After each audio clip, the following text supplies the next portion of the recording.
Hey everyone, welcome to the Bio Breakthroughs podcast. I'm your host, Jared Taylor.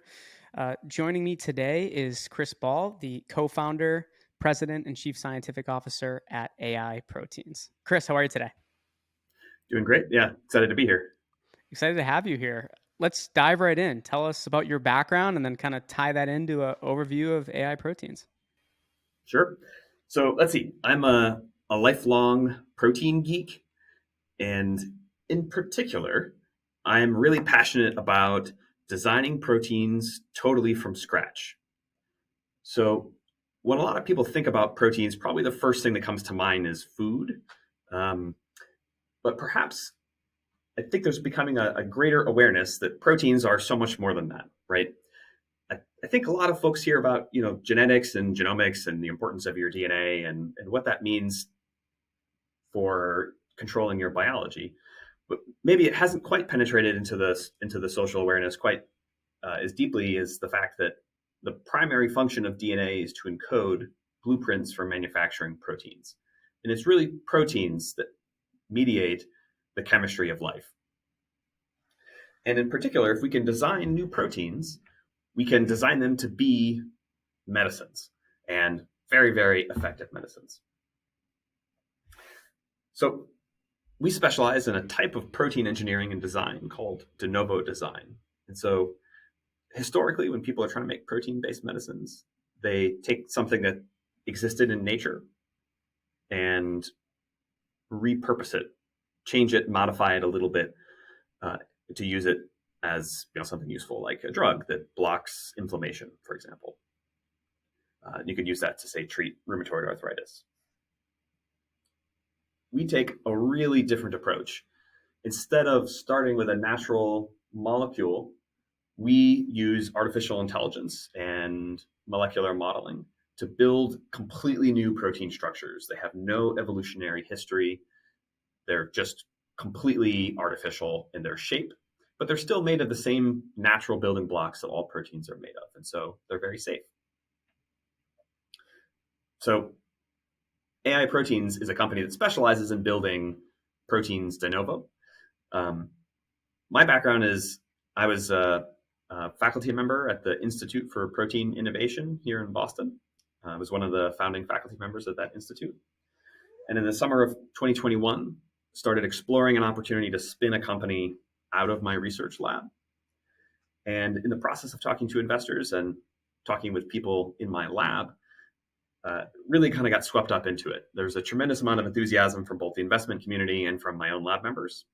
And in the fall of 2021, I resigned from academia, canceled all of my grants and sponsored research agreements, and co-founded AI Proteins. And all the postdoctoral fellows and research associates from my academic research group joined the company as well. And actually, one of the admins from the department also came with us. So we had a great founding crew, and been about a year and a half now at AI Proteins, and it's been exciting times and a tremendous amount of progress. What was the transition like from academia to startup world? Yeah, so I guess I was at, you might say, a startup research institute. So the IPI was founded in 2017, essentially right when I joined. And so I had been through the process of setting up a whole new organization from scratch there. So it felt kind of familiar. The institute was also founded by Tim Springer, one of Boston's most famous biotech entrepreneurs. And the institute itself has a very entrepreneurial spirit and feels more like a biotech company than is common in academia. So I have to say the transition felt very familiar. So you actually had a different structure than there. I was talking with someone the other day, and they were talking about how so many great academics at some point will leave to go into building out these biotech companies, but they're not coming from like the startup academia space. So you actually probably had a much smoother transition as a result. Interesting. Yeah. Now, let's dive in a little bit, Chris, to talk us through how how AI, what's it called? How AI proteins are you're currently utilizing computational protein design to engineer these synthetic microprotein therapeutics that will basically bind to any target. I know that was a long question, but let's dive into that a little bit. Right. So maybe we'll just take a step back for a moment and say, we're designing de novo protein therapeutics. And so we control all elements of the protein, right? We're building this from scratch. Um, and because we can essentially build anything, you have to choose what do we build. And so we focus on a particular area called miniproteins. So this is really our specialty. And a mini protein is a very small protein, as the name might make it sound like. And there's another concept called a peptide, which is like a even smaller protein. So a mini protein kind of sits in the middle between these two categories of molecules. And in particular, the mini protein is special because it adopts a three-dimensional shape. Now, a larger protein adopts three-dimensional shape. That's how it functions. And when you get really small, that shape becomes really complicated to design and to design it well. And if you design it, I would say to a degree that you might refer to as immaculate, like this thing has to be perfect, then you can get some really remarkable properties for the molecule. If you think about having breakfast in the morning, back to the protein food analogy, when you're cooking eggs, right? It starts off, the egg white is actually clear, and as you cook it, it changes color. It's no longer clear. It becomes opaque. That's because the protein in the egg, mostly protein, they have these complex three-dimensional shapes that give them function. And then as you cook them, those shapes break apart and they turn into this like knot, knotted mess of denatured protein. Um, Mini proteins are essentially like an uncookable egg. When we design them correctly, they're so stable you can boil them and they don't change their shape. If you were to boil antibody medicines like Humira or like the Regeneron antibody cocktail that I'm sure everyone heard about during the pandemic, if you boil those medicines, they break down and lose their effectiveness. So we don't often need to boil our medicines, but there are many places in the world where refrigeration is not that accessible. And perhaps you want the medicine to be able to sit in the back of a truck driving through the desert at very high temperatures and be able to survive that so that it can reach all the people that need it. Mini proteins are a modality that actually has the potential to do this. And so this is an area that we really want to focus on because we think we can make a big difference. And they're so hard to design that you need AI, you need supercomputers to be able to help get the structures just right so that they can function like we need them to. And what are some of you mentioned the difficulty, right? What are some of the challenge faced in this area of research?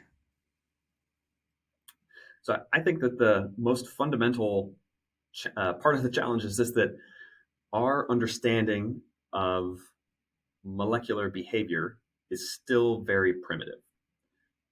So historically, the field has tried to take a first principles based approach. So we try to understand the physics of how molecules interact, how molecules behave in solution. We tried to model that and then use that to design. And that worked for a long time. This is the way that I trained during my postdoctoral studies many years ago.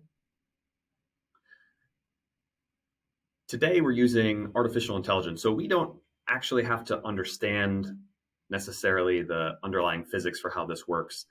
The model gains an implicit understanding and then can be used to design proteins. I think that we're essentially bumping up the fundamental understanding of like how physics works at the molecular level. That's why this is challenging. Now, let's talk.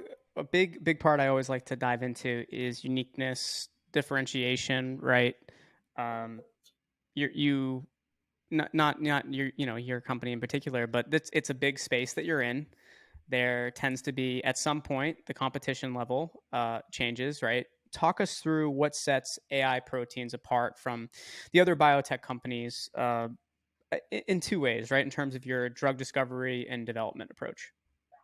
So, AI is making huge, uh, impacts in many areas. One of the things that's really challenging for groups that have really sophisticated computational tools is also having the really sophisticated skills in the wet lab. Um, so one of the things that we really pride ourselves on is having a deeply integrated interdisciplinary team. One of the important ramifications of the computational design part being hard and us not understanding how molecules work that well necessarily is that our designs, our predictions, when we create a molecule in silico and we want it to do something, it often doesn't do that when you make it in the real world. So you have to go into the lab, make the protein, purify it, and do careful biophysics to show that the molecule does what the computer designed it to do. And if you only have the design part and you don't have the wet lab part, it's really easy to go off on a tangent and not know about it until you kind of check in with the real world and see that the simulation lines up with reality. So we've spent a lot of time building a high throughput biochemistry lab that leverages a lot of robotics, because design is hard. You need to test a lot of things so you can fail a lot of times to be successful. And then once you get the initial molecule that actually works, the next step is optimizing it so that it has all the characteristics that it needs to be a functional drug, including potency. We've invested a lot of time in technology development on our optimization process. And this has enabled us to accelerate the entire drug discovery and optimization process, which can take years traditionally, to really just weeks. Wow. You're and and what continues to drive you in being in this space, right? So you were on the academia side of things. Obviously, you were passionate about the research. Now you're building this company. What continues to, I recently interviewed someone and they were talking about when you're in this space and you're developing these, game changing um, drugs, like in your approach, what continues to drive you every single day when building out this company and coming into work? So I've been working on mini proteins for over a decade now. Um, at the beginning of my postdoc, I started learning a little bit about mini proteins and got introduced to them and learned about their potential. Mini proteins exist in nature. You often find them in like venoms of like scorpions and spiders, and there's these carnivorous snails that have mini proteins. But you can't really repurpose the natural ones very easily. You need to design them from scratch. But the potential for these to impact the world is amazing. It's incredible. It's truly hard to overstate. Um, it's an entirely new area of medicine, but they can also be used for things like next gen pesticides and diagnostics. And so my mission is to have the mini proteins themselves realize their full potential to do as much good as possible in the world. This means curing, hundreds of diseases that affect humanity today, and then pivoting towards biodefense and making agriculture safer and less, harmful for the environment and all of these things. So, yeah, my mission is to make as many mini proteins to as many targets as possible and to get them out into the world so they can do as much good as possible. And that kind of ties in, Chris, with my last question was around, what kind of impact does AI proteins hope to make on the future of medicine as a whole? So I think, part of that, if there's anything else you want to add to that based on that question, but it seems like that really encompasses, exactly what you're trying to do here. Yeah, absolutely. I think that I think we're just scratching the surface, and there's so many extra features in mini proteins that make them great. The potential to really drive down the cost of goods and manufacturing costs. Uh, Also, I think can unlock the potential to use advanced biologic medicines in global health applications. We're currently really cutting edge, like antibody therapeutics, are not really helping people in rural India right now. And mini proteins have the potential not only to do a tremendous amount of good in wealthy countries like the US, but also to help everyone on the planet. Well, Chris, I want to thank you so much for joining me on the podcast here today. Hopefully, we can have you come on in the future, maybe get you on a panel with some of your folks that you really admire in the space as well, and we can dive more into things. But again, really appreciate you coming on the show here today. Yeah, Jared, thanks so much for having me. It was a great time today.